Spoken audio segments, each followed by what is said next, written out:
Vengo, vengo del cielo. Radio Paz presenta Respeto a la Vida, Risas y sueños. un programa para profundizar la comprensión de la santidad y dignidad de toda vida humana y la misión de la Iglesia de testificar y servir a la humanidad por una cultura de vida y amor. Dirigido por integrantes del Ministerio Respeto a la Vida de la Arquidiócesis de Miami. Mi primer mamá. Hola queridos oyentes, bienvenidos una vez más a su programa Respeto a la Vida, un programa que llega a ustedes semana tras semana gracias a las ondas radiales de Radio Paz, 8:30 AM y 96.1 FM, en el que semanalmente tratamos de traerles diferentes temas relacionados con la defensa de la vida desde la concepción hasta la muerte natural. El día de hoy los saluda Sandra Giraldo, integrante del equipo de Radio Paz, y hoy quiero traerles un programa muy especial. Como algunos de ustedes recordarán, en semanas anteriores les comentamos que habíamos realizado una alianza con Vida Humana Internacional. Es una alianza estratégica para traerles a ustedes en parte un poco de esa formación que hemos venido hablando, porque es importante que como católicos podamos estar siempre formados e informados, y necesitamos que a la hora de tomar decisiones pues estemos completamente alineados con toda la enseñanza de la Iglesia y con lo que Dios quiere de nosotros en las diferentes situaciones de nuestra vida. Recordemos que nosotros somos católicos integrales acá, cuando estamos en la parte social, cuando estamos en nuestros trabajos, no solo para ir a la iglesia, somos católicos y esto abarca todos los aspectos de nuestra vida. Así que hoy vamos a presentarles el segundo programa que hace parte de este curso de capacitación que tiene Vida Humana Internacional, y ellos tienen este curso al que pues invitamos cordialmente para que ustedes ingresen a la página, para que se suscriban y tomen todos los talleres, tomen todos los niveles. Nosotros hemos querido hacer a través de esta alianza un resumen que es específicamente hecho para nuestros oyentes de Radio Paz. Hoy, como les comentaba, queremos presentarles este segundo programa que hace parte de este curso de capacitación. Así que voy a dejarlos con nuestro amigo Adolfo Castañeda, que es el director de formación de capacitaciones de Vida Humana Internacional. Y él el día de hoy nos va a estar hablando sobre la vida prenatal, sobre el matrimonio cristiano y la familia cristiana. Les quiero recordar que en el primer módulo vimos todo lo que tenía que ver con dignidad humana y el concepto de persona. Para quienes no hayan visto este programa, lo pueden encontrar en nuestro playlist de YouTube y fue emitido el día 28 de julio. Así que los voy a dejar con este programa que ha sido especialmente preparado para ustedes, nuestros oyentes, de parte de Adolfo Castañeda, y nos volvemos a encontrar al final de esta emisión del día de hoy. Hola queridos amigos, les saludo Adolfo Castañeda, director de Educación de Vida Humana Internacional, y en este segundo módulo tratamos el tema o los temas de vida prenatal, la vida del ser humano en el seno materno, el matrimonio cristiano y la familia cristiana. Comenzamos entonces con el tema de el comienzo de la vida y el desarrollo de la persona humana en el seno materno. La vida del ser humano, de la persona humana, comienza en la fertilización, que también se conoce como concepción o fecundación, es decir, cuando un espermatozoide masculino fertiliza o fecunda un óvulo femenino.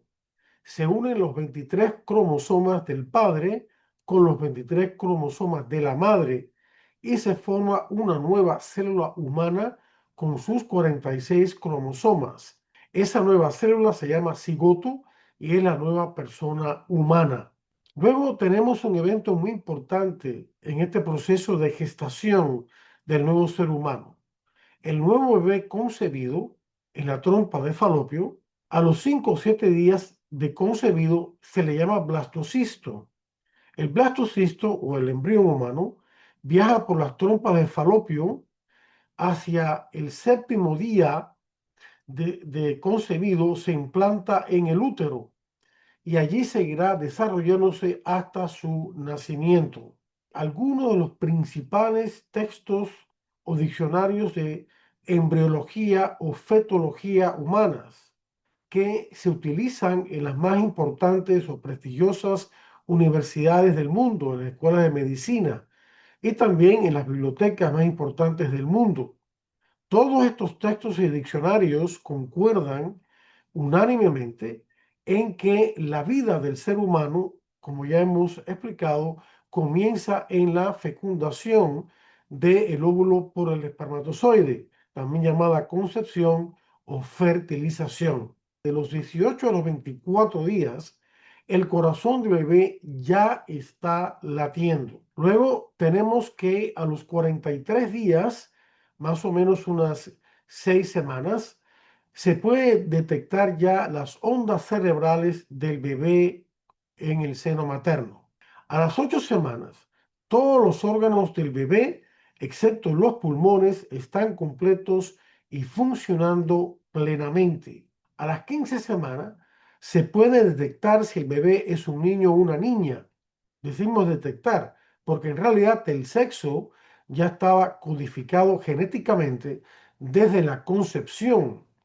XX para la mujer, XY para el hombre. A las 17 semanas, su madre usualmente sentirá sus primeros movimientos, los movimientos del bebé en el útero de su madre, pero ya el bebé se estaba moviendo desde hace bastante tiempo antes. A las 22 semanas, el bebé puede oír con una agudeza superior a la de los adultos, tanto en frecuencias bajas como altas del sonido.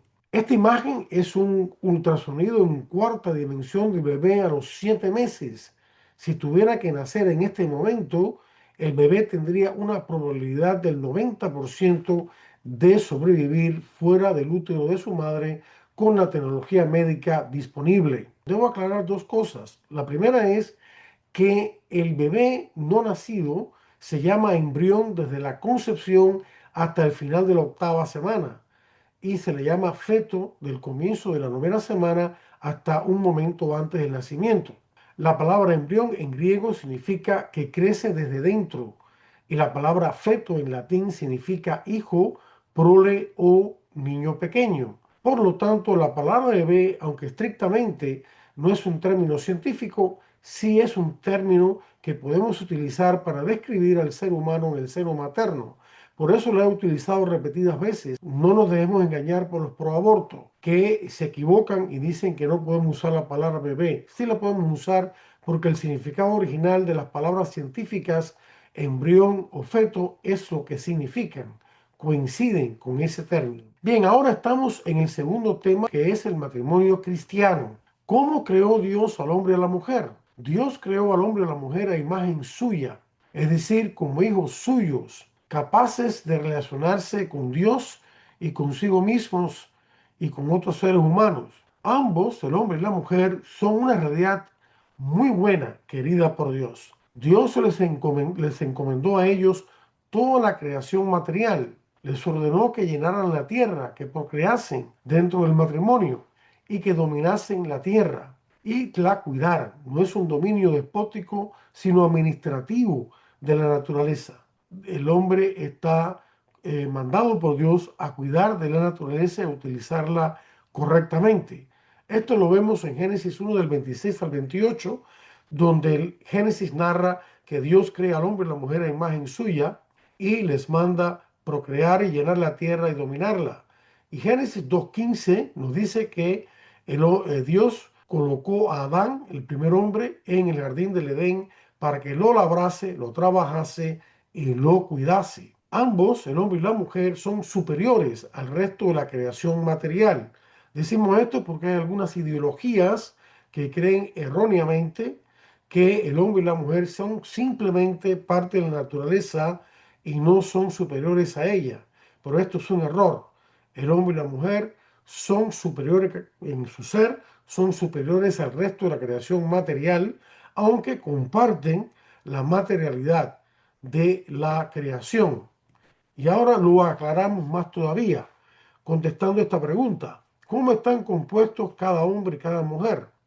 Cada hombre y cada mujer están compuestos como una unidad sustancial, no accidental, de cuerpo y alma. Sustancial significa que esa unión del cuerpo y alma constituyen un solo ser humano. Es decir, sustancial se refiere al ser del ser humano. Se refiere también a su naturaleza humana.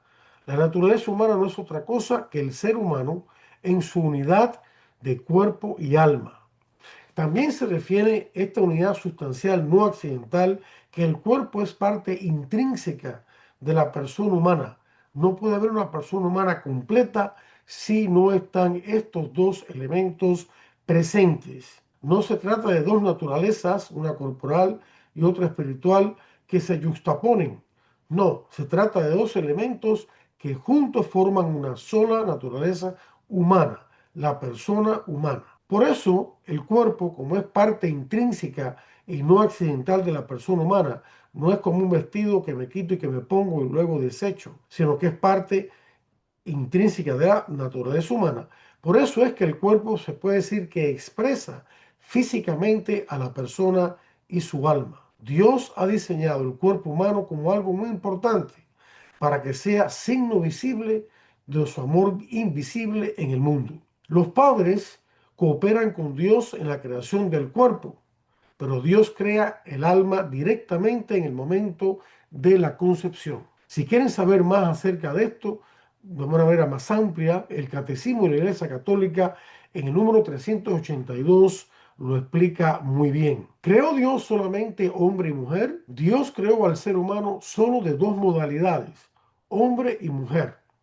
Vemos esto en la naturaleza física del ser humano, que se expresa de dos maneras solamente, masculina y femenina. Y como hemos dicho que el cuerpo es parte intrínseca de la persona, que el cuerpo expresa a la persona en lo que es, entonces solamente puede haber hombres y mujeres, seres masculinos o femeninos, no otra cosa. El hombre y la mujer son iguales en dignidad y naturaleza humana, pero distintos y complementarios, capaces de procrear cooperando con Dios, creador en el matrimonio. ¿En qué estado creó Dios al hombre y la mujer? Dios creó al hombre y la mujer en un estado espiritual de justicia y santidad originales, es decir, en un estado de gracia y amistad con Dios. Este estado de inocencia original, lamentablemente, se perdió con el pecado original, pero Dios les prometió un Salvador. Vean Génesis 3:15 para saber más acerca de esto. ¿Cómo afectó el pecado original al hombre y a la mujer? El pecado original dañó mucho la naturaleza humana, no la destruyó, pero sí la dañó bastante. Es decir, el intelecto humano quedó inclinado al error y la voluntad humana quedó inclinada hacia el pecado. Esa inclinación al pecado llamamos concupiscencia, que viene del pecado original. El cuerpo también quedó débil ante la enfermedad, el sufrimiento y la muerte. Y también, por supuesto, el pecado original afectó la relación hombre y mujer, creando división, deshonestidad, traición, infidelidad, etcétera, todo este tipo de problemas. Pero el pecado original no destruyó la naturaleza humana. El intelecto humano todavía puede conocer la verdad, aunque no sin mezcla de error. Y esto lo vemos en la historia. Conocemos los filósofos, por ejemplo, griegos de la antigüedad antes de Cristo, que ya conocían a un solo Dios único y verdadero, y que conocían los principios principales de la moral, humana, el hacer el bien, evitar el mal, no matar, etcétera.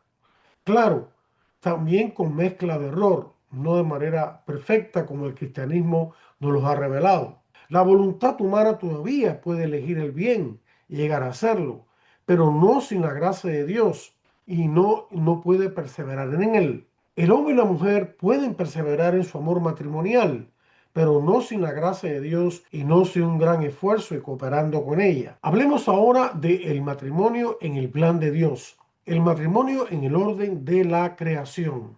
Dios es el creador del matrimonio. Es una institución natural que Dios ha creado y por tanto divina. Es una íntima comunidad de vida y amor abierta a la vida. Es una alianza más que un contrato. Un contrato es un acuerdo entre dos personas acerca de una tercera cosa externa a ellas, como puede ser la venta de una propiedad o las condiciones de un empleo. Pero una alianza es un acuerdo entre dos personas en la cual las dos personas mismas se entregan la una a la otra plenamente, como es el matrimonio. matrimonio. Las personas mismas son la realidad del acuerdo. Dios ha dotado al matrimonio de sus propios valores y leyes que el hombre no puede cambiar, ni el Estado ni la sociedad pueden cambiar. Tienen que respetar el orden que Dios ha creado. Cristo también, después, cuando Él vino, elevó el matrimonio entre cristianos a la dignidad de sacramento, es decir, de ser capaz de comunicar la gracia de Dios. Todo sacramento comunica la gracia de Dios a través de los signos que componen el sacramento. Hablemos ahora del matrimonio en el Señor Jesús. El Nuevo Testamento llevó a plenitud al Antiguo Testamento. Cristo es la plenitud de todo el Antiguo y Nuevo Testamento. En él la revelación de Dios alcanza su culmen, su plenitud, su verdad completa. Cristo entonces restauró la unidad original y la indisolubilidad original del matrimonio que se había perdido por el pecado. Tenemos, por ejemplo, el caso de los patriarcas, los primeros padres del pueblo de Israel, que aunque fueron hombres santos y buenos, sin embargo, cayeron en la poligamia. Luego Dios poco a poco fue llevando a su pueblo a reconocer de nuevo que el matrimonio es solamente entre un hombre y una mujer, sobre todo a través de los profetas. Y Cristo culminó esto santificando el matrimonio, elevándolo a la categoría y dignidad de sacramento. Esto lo vemos en Mateo 19 del 3 al 6, en la discusión que Cristo realiza con los fariseos acerca del matrimonio y el divorcio, cuando Cristo les enseña que el matrimonio en el plan original de Dios fue diseñado para ser entre un solo hombre y una sola mujer y ser indisoluble, o sea que no se puede romper con el divorcio, para toda la vida y abierto a la vida. San Pablo desarrolló todavía más esta enseñanza de Cristo, mandado por Cristo, por supuesto con el Espíritu Santo, y enseñó que el matrimonio cristiano debe reflejar el amor conyugal entre Cristo y la Iglesia. Esto lo enseñó en Efesios 5, del 21 al 33. Esa es la gracia específica de este sacramento. Es decir, que el sacramento del matrimonio, en ese sacramento los esposos reflejan y significan la unión esponsal entre Cristo y la Iglesia. Ese es el llamado sublime del sacramento del matrimonio. Sigamos hablando del matrimonio en el plan de Dios y sigamos hablando del matrimonio en el Señor Jesús. Ese amor conyugal entre Cristo y la Iglesia, que debe ser reflejado como imagen suya en el matrimonio cristiano, es un amor que también es fecundo. El amor conyugal es fecundo. En el caso del amor entre Cristo y la Iglesia, esa fecundidad espiritual se manifiesta en el bautismo. Por medio del bautismo, Dios nos hace hijos suyos e hijas suyas, lavados y purificados del pecado original. Lo encontramos esto en Efesios 5, en el pasaje que ya hemos citado, pero ahora en los versículos 26 y 27, que ustedes pueden leer después. Y luego también somos alimentados cuando ya llegamos a la edad de poder hacerlo en la Eucaristía. Y esto se ve reflejado en Efesios 5, del 29 al 30. El matrimonio cristiano, en otras palabras, refleja la alianza conyugal, la alianza nupcial entre Cristo y su Iglesia. Esta alianza nupcial prefigura las bodas del Cordero, que es Cristo, el que quita el pecado del mundo, en su unión con la Iglesia. Y esto está descrito bellamente en el libro del Apocalipsis, el último libro de la Biblia, en el capítulo 19, en los versículos del 7 al 9.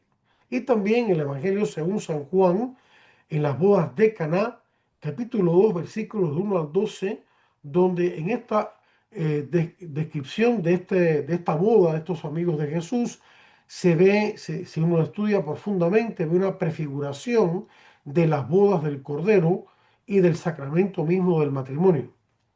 La Eucaristía prefigura y participa en ese banquete celestial del cielo de Cristo con su Iglesia, que alcanzará su culmen en la resurrección final de los muertos, en la segunda venida de Cristo al mundo.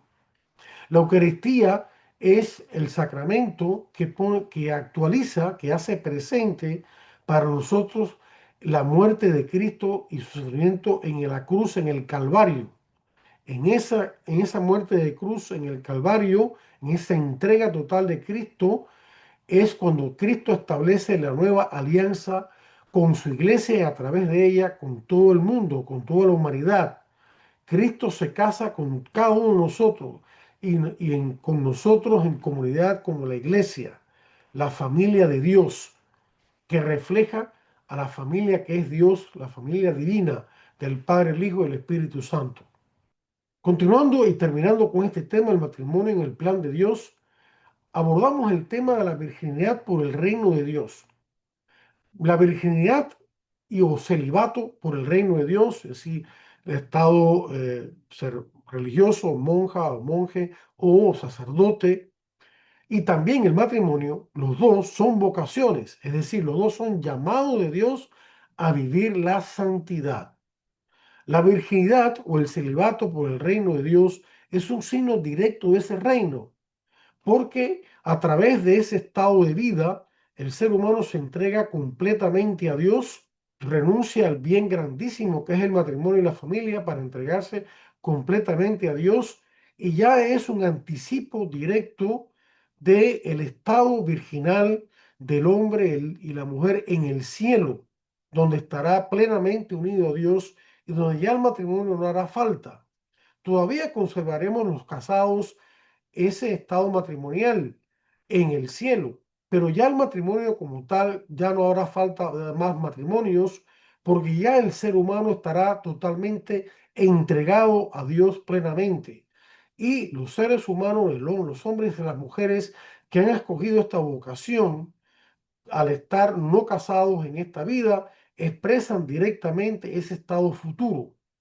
El matrimonio aquí en la tierra es un signo mediático, es decir, expresan entre la unión el hombre y la mujer, como hemos dicho, la unión entre Cristo y su iglesia, pero es un estado de mediación, no es un estado que expresa directamente esa entrega total, indivisa en el cielo.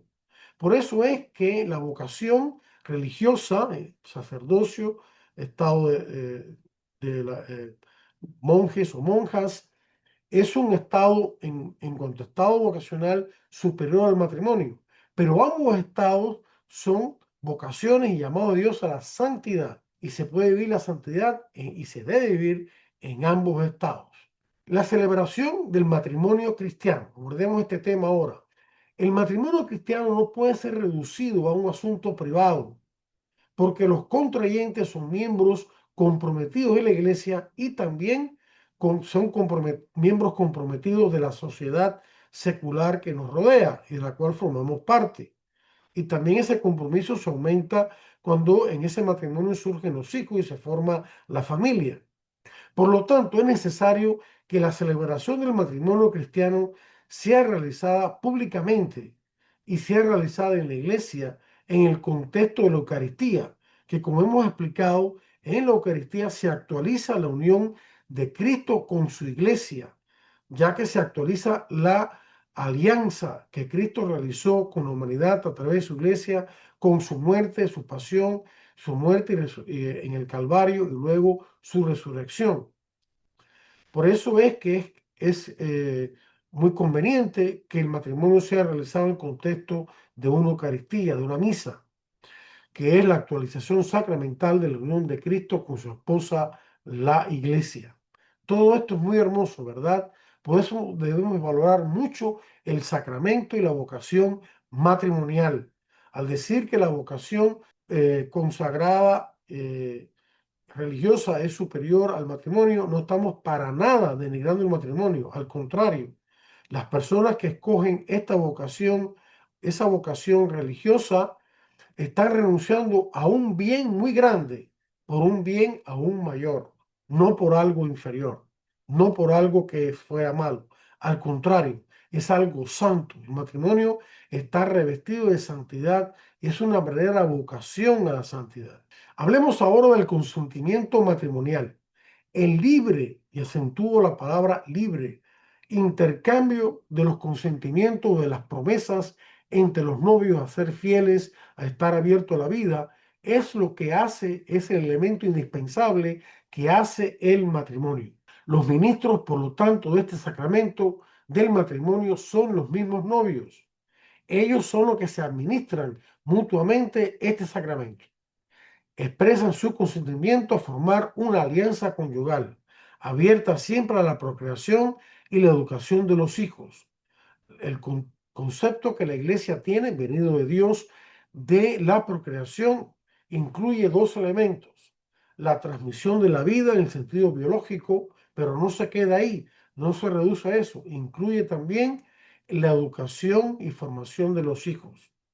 Así que la procreación no se reduce a algo simplemente biológico, sino que incluye el elemento espiritual de formar y educar a sus hijos en la fe cristiana y también como buenos ciudadanos. Los hijos son el don más excelente que Dios otorga al matrimonio. Por eso la iglesia se complace mucho con las familias numerosas. Sabemos que hay matrimonios que por razones más allá de su voluntad no pueden tener muchos hijos y también son bendecidos, pero las familias numerosas representan también una gran bendición para todos. Continuando y terminando con este tema del consentimiento matrimonial, tenemos que el sacerdote o el diácono son los testigos o es el testigo formal de la iglesia para que se constate que este matrimonio celebrado sacramentalmente es un verdadero matrimonio sacramental con la bendición de Dios a través de su iglesia. La asamblea que está reunida allí en la iglesia es también testigo de este acto que es eclesial, es decir, de la iglesia y social de la sociedad al mismo tiempo. También muchas veces hay dos testigos que firman que representan el Estado y la sociedad. Abordemos ahora el tema del vínculo o la unión matrimonial que es indisoluble. Una vez que los nuevos esposos han dado su consentimiento durante la boda y luego han consumado ese consentimiento mediante su acto conyugal, entonces se forma entre ellos y Dios mismo un vínculo que es objetivo e indisoluble, que no se puede romper con el divorcio. El matrimonio correctamente celebrado, libremente consensuado entre el novio y la novia y luego consumado con el acto conyugal que verdaderamente expresa ese libre consentimiento mutuo, ese matrimonio es indisoluble. Esa indisolubilidad es una realidad que trasciende a los esposos mismos. Ese vínculo matrimonial objetivo los trasciende a ellos y sus sentimientos pasajeros. O sea, si mañana sienten distinto, ese sentimiento no anula ese vínculo, esa indisolubilidad, ese vínculo indisoluble que Dios ha formado entre ellos y con Dios mismo. Ahora hablemos de los bienes y exigencias del matrimonio. Son tres bienes esenciales. El primero es que es una unidad exclusiva e indisoluble, como ya hemos explicado. Serán una sola carne, dice Cristo en Mateo 19:6, citando directamente al Génesis 2:24. La poligamia contradice este bien y esta exigencia del matrimonio, tal y como Dios lo ha creado. Estos son los bienes y exigencias, los valores que Dios ha inscrito en el matrimonio Él mismo, que el hombre no puede cambiar porque es una institución divina creada por Dios. El segundo bien y exigencia del matrimonio es la fidelidad. Esto es evidente. Lo exige la naturaleza propia del amor verdadero y del amor conyugal. ¿Cómo puede haber un amor verdadero si no hay fidelidad? Imposible. Y también lo exige la alianza fiel de Cristo con su esposa, la iglesia. Es absurdo pensar que Cristo no sea fiel a su iglesia. Y la iglesia está llamada a ser siempre fiel a Cristo. Y cuando falla, debe confesar su pecado y restaurar esa fidelidad. El adulterio y el divorcio contradicen este segundo bien del matrimonio. El tercer bien del matrimonio, que no por último deja de ser importante, es la apertura a la vida. El amor conyugal, el amor matrimonial, está intrínsecamente orientado, dirigido hacia la transmisión de la vida, hacia la procreación. Es decir, no puede haber un amor conyugal completo, verdadero, si se troncha esta apertura a la vida. Por lo tanto, la contracepción o la anticoncepción, también la esterilización y por supuesto el aborto, contradicen esta apertura a la vida y por lo tanto son pecados muy graves. No estamos condenando a nadie que haya caído en estos males. Al contrario, llamamos a todos como Dios nos pide hacer, a la conversión, a la sanación y al sacramento de la confesión en el cual Dios lava nuestros pecados y nos confiere su infinita misericordia y su amor. Dios nunca ha dejado de amarles. Él quiere que el pecador se convierta y viva, y no que muera y sea condenado. Por lo tanto, queridos hermanos, si hemos caído en estos males, vayamos a confesarnos y vivir una vida nueva con un arrepentimiento sincero. Y bien, queridos hermanos, ahora pasamos al tema de la familia cristiana que surge del matrimonio. Comenzamos con una introducción. La familia según el cuarto mandamiento. La enseñanza de la Iglesia Católica sobre la familia se encuentra en su enseñanza acerca del cuarto mandamiento. Recordemos que los tres primeros mandamientos se refieren a Dios y del cuarto al décimo mandamiento se refieren al prójimo. El cuarto mandamiento inmediatamente después de los tres primeros que se refieren a Dios y a honrar a Dios por encima de todo, ordena a honrar padre y madre, que son los que nos dieron la vida. Después de Dios, los padres son los primeros que deben ser honrados. Y por eso la enseñanza de la Iglesia Católica acerca de la familia se encuentra ubicada dentro de su explicación de todo el cuarto mandamiento. Todos los mandamientos son explicados en el Catecismo de la Iglesia Católica. Estamos hablando del Catecismo también para adultos. Cada uno de los mandamientos es explicado en detalle en el Catecismo de la Iglesia Católica. Los mandamientos de Dios se encuentran en la tercera parte del Catecismo de la Iglesia Católica. La primera parte trata sobre el credo, que son las verdades básicas acerca de Dios, Padre, Hijo, Espíritu Santo, de la Iglesia y luego de la vida eterna que están contenidas en el credo. La segunda parte trata sobre si la primera parte trata sobre la fe, lo que debemos creer y adherirnos a ella. La segunda parte trata de eso, cómo debemos celebrar esa fe, que es a través de los sacramentos, los cuales nos confieren la gracia, que nos da la fuerza para luego en la tercera parte vivir los mandamientos, que es lo que trata esa tercera parte. Y la cuarta parte trata la oración a través de una explicación del Padre Nuestro, que fue la oración que Cristo nos enseñó. Así que estamos ubicados en el cuarto mandamiento de la tercera parte del Catecismo de la Iglesia Católica. Todos los catecismos buenos, tradicionales y modernos, los que son buenos y sólidos, que siguen lo que enseña la Iglesia, tienen estas cuatro partes: el credo, los sacramentos, los mandamientos y el Padre Nuestro. La familia en el plan de Dios. Dios creó la familia al crear al hombre y la mujer, cuando creó el matrimonio. Véase otra vez Génesis 1, 26 y 28 y Génesis 2, 24. Génesis 1, del 26 al 28, habla de que Dios crea al hombre y la mujer a su imagen y semejanza, los manda procrear, o sea, ya están casados, y dominar de manera administrativa la tierra. Y Génesis 2, 24 nos dice que dejará el hombre a su padre y a su madre, se unirá a su esposa y los dos serán una sola carne. El primer pasaje habla de la procreación, Génesis 1, 26 al 28. El segundo pasaje habla de la unión conyugal, Génesis 2, 24.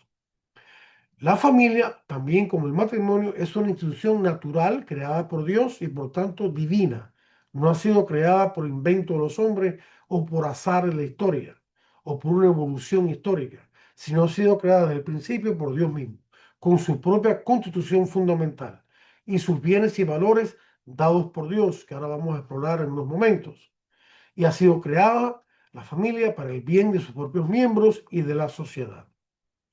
Implica derechos y deberes, que vamos a hablar. En otras palabras, podemos definir la familia como hace el catecismo, simplemente diciendo que la familia es la comunidad de personas que está fundada en el matrimonio entre un hombre y una mujer, de donde proceden los hijos por medio de la procreación natural o de la adopción legal.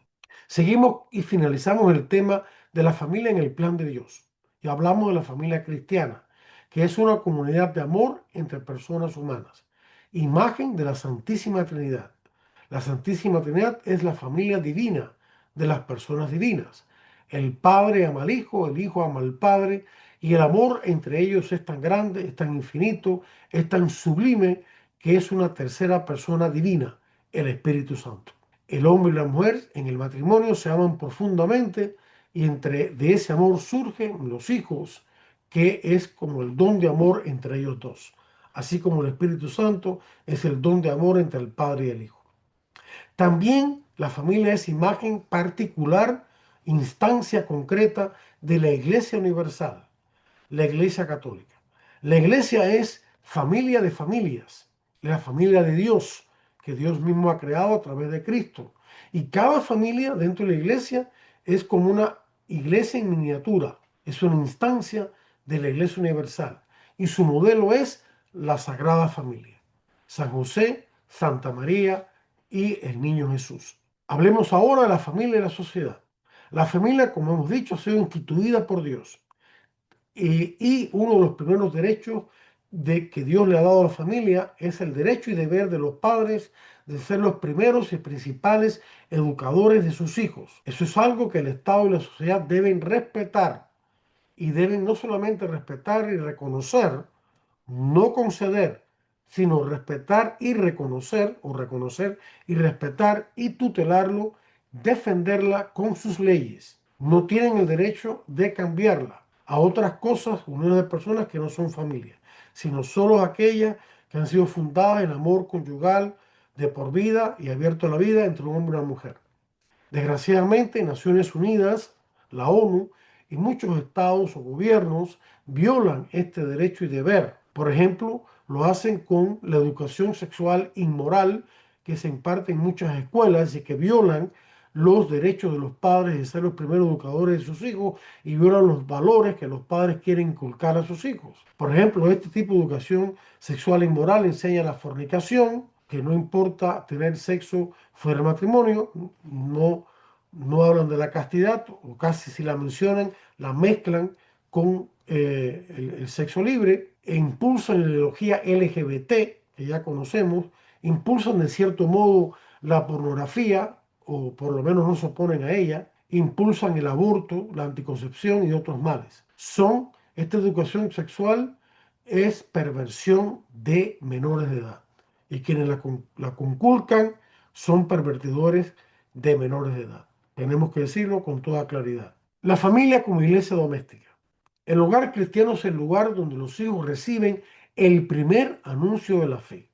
Los padres son los primeros catequistas, los primeros evangelizadores y los primeros catequistas y formadores de la fe de sus hijos. Por eso el hogar familiar cristiano es llamado justamente iglesia doméstica. Es una comunidad de gracia y de oración. Es una escuela de virtudes cristianas, humanas y cívicas. Cristianas queremos decir enseñanza de la fe, la esperanza y la caridad. Virtudes humanas, que también se pueden decir virtudes morales, ¿verdad? Como las virtudes cardinales: la prudencia, la justicia, la templanza, mejor dicho, la templanza, y también la fortaleza, o mejor dicho, la fortaleza y luego la templanza, las cuatro virtudes cardinales: prudencia, justicia, fortaleza y templanza. De ahí surgen todas las demás virtudes. Por ejemplo, la virtud de la castidad es parte de la virtud de la templanza, que es la que ejerce dominio sobre el apetito sensible del ser humano. Podríamos ya dedicar en otro módulo una enseñanza completa sobre estas virtudes. Pero la familia, lo que queremos decir aquí, que es escuela de virtudes cristianas, morales o humanas y cívicas, también formadores de buenos ciudadanos, y no solamente de buenos cristianos, de buenos miembros de la iglesia. Y también, sobre todo, es formadora de la caridad cristiana. Con su ejemplo y su enseñanza, no basta el ejemplo, también tiene que haber enseñanza explícita. Los padres forman a sus hijos como santos, como verdaderos cristianos. Todo esto está resumido en el Catecismo, en el número 1666. Ahora hablemos de los deberes de los miembros de la familia cristiana.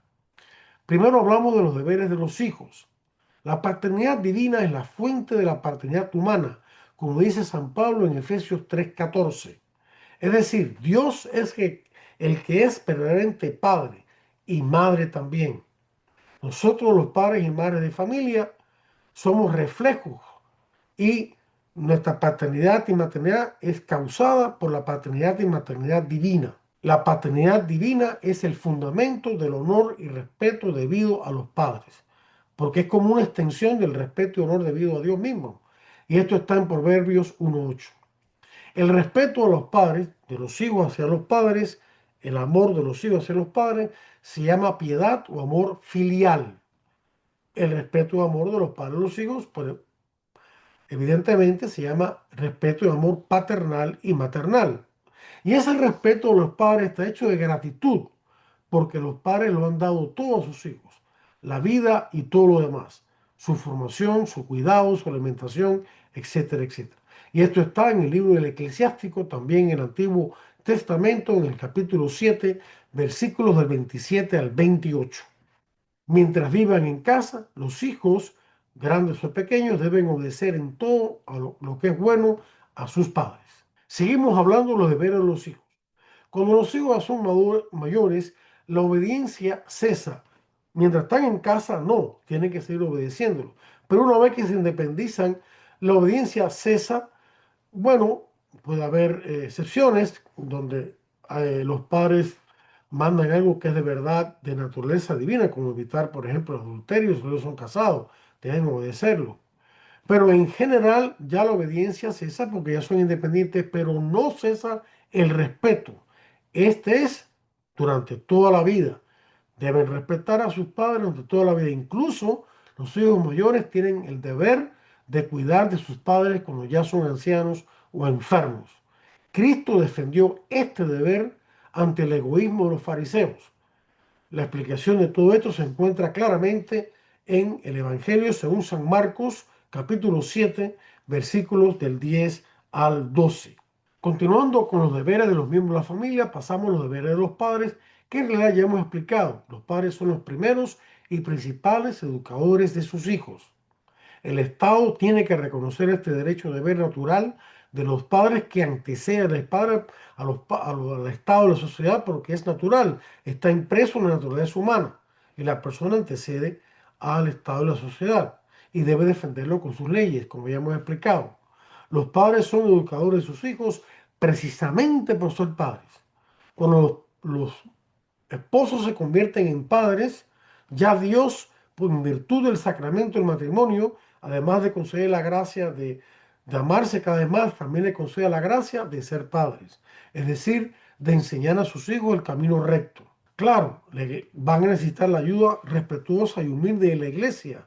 La iglesia está ahí no para sustituirlos, sino para potenciarlos en este deber suyo primario y principal de los padres, para que ellos puedan formar bien a sus hijos como cristianos, como buenos cristianos y como buenos ciudadanos, como buenos miembros de la iglesia y buenos miembros de la sociedad.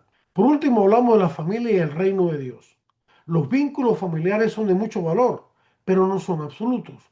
El vínculo con Dios sí es absoluto. Cristo exigió seguirlo a Él primero, precisamente porque Él es Dios. Solamente Dios puede emitir tal exigencia o pedir tal exigencia.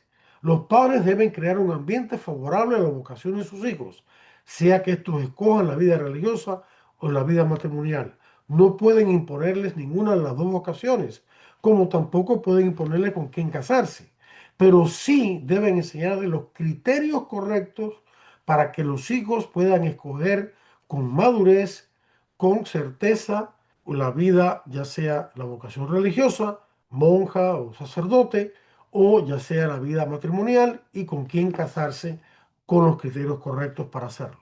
Bien, queridos amigos, esto es lo que quería compartir con ustedes en este resumen del segundo módulo de nuestro curso de capacitación provida de vida humana internacional que invito a tomar. Se pueden comunicar conmigo. Les invito especialmente a visitar nuestra página de YouTube, nuestro canal de YouTube, donde tenemos todo tipo de videos como este, o mejor dicho, videos cortos, breves, acerca de todos los temas que tienen que ver con la defensa de la vida y la familia y que resumen todo el curso de vida humana internacional. Muchas gracias por la atención prestada, que Dios los bendiga y hasta la próxima presentación. Bueno, queridos oyentes, como ustedes han escuchado, la idea es que se suscriban, la idea es que ustedes tomen el curso completo. Estas charlas o este espacio que hemos querido sacar a través de este programa para ustedes es simplemente un abreboca para que podamos entender de qué se trata todo y para que podamos interesarnos un poco en esa formación que es tan importante para nosotros. Así que quiero darle gracias a todos los oyentes, a quienes han permanecido en sintonía con nosotros, invitarlos siempre para que sigan escuchando estos programas. Ya saben que nos pueden encontrar a través de YouTube y a través de Facebook. Y como cada semana nos despedimos diciendo, bendita sea tu pureza y eternamente lo sea, pues todo un Dios se recrea en tan graciosa belleza. A ti, celestial princesa, oh Virgen Sagrada María, yo te ofrezco en este día alma, vida y corazón. Mírame con compasión, no me dejes, Madre mía, y regálame tu bendición, que la recibo en el nombre del Padre y del Hijo y del Espíritu Santo. Amén. Vengo, vengo del cielo. Radio Paz presentó Traigo abrazos, Respeto a la Vida, risas y sueños. un programa para profundizar la comprensión de la santidad y dignidad de toda vida humana y la misión de la Iglesia de testificar y servir a la humanidad por una cultura de vida y amor. Dirigido por integrantes del Ministerio Respeto a la Vida de la Arquidiócesis de Miami. Radio Paz, siempre contigo. Mamá.